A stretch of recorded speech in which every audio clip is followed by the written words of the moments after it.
ஒரு கிரிக்கெட்டுக்கு வரவர் ஜோன் லெவலில் விளையாண்டாரு, பெருசாக ஒர்க் ஆகலை, அப்புறம் ரஞ்சி விளையாண்டாரு, அப்புறம் ஒர்க் ஆகலை. ஆனால் நீங்கள் பார்த்தா எடிட்டிங் பண்ணிட்டு இருந்திருக்கீங்க, ஜீவா படத்தில் நடிச்சிருக்கீங்க, ஆர்கிடெக்சராக ஒரு கெரியரை வச்சுருந்துருக்கீங்க, அதுலேருந்து கிரிக்கெட்டுக்கு வந்திருக்கீங்க.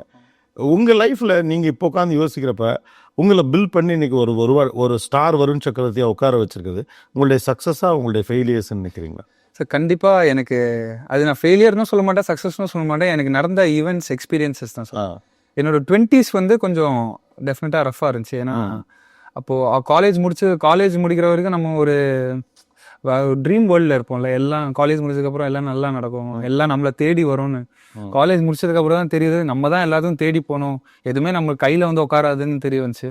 ஸோ ஆர்கிடெக்சர் ஒரு கம்பெனியில் ஜாயின் பண்ணேன் சார் 1.5 years. அது ஒரு டீசெண்டாக போச்சு. அதுக்கப்புறம் நான் என்ன நினச்சேன்னா, நானே ஒரு கம்பெனி ஆரம்பிக்கலாம் அப்படின்னு நினச்சேன். அது ஒரு 1 year டீசெண்டாக போச்சு சார். அப்போது அந்த ஒரு சைட் ஒர்க் பண்ணிட்டு இருந்தேன் முகப்பேரில். அப்போது அந்த பேஸ்மெண்ட்டில் என்னோட அந்த கன்ஸ்ட்ரக்ஷன் ஐட்டம்ஸ் எல்லாமே வச்சுருந்தேன்.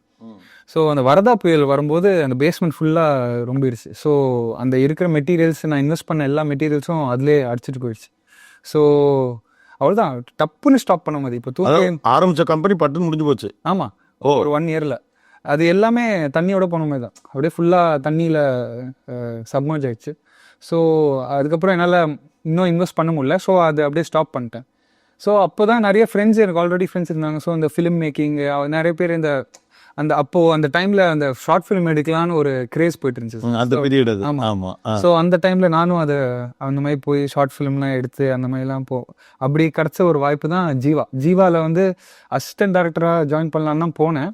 அது கிடைக்கல. ஆனால் ஸோ அவங்க என்ன சொன்னாங்கன்னா, இது கிரிக்கெட்டு இது அசிஸ்டன்ட் டைரக்டர்லாம் எல்லாம் ஃபுல் ஆகிட்டாங்க, சும்மா ஏதாவது நடிக்கிறேன்னா சொல்லி ஒரு ரோல் கொடுக்குறேன். அந்த மாதிரி தான் ஒரு ரோல் கிடச்சிது.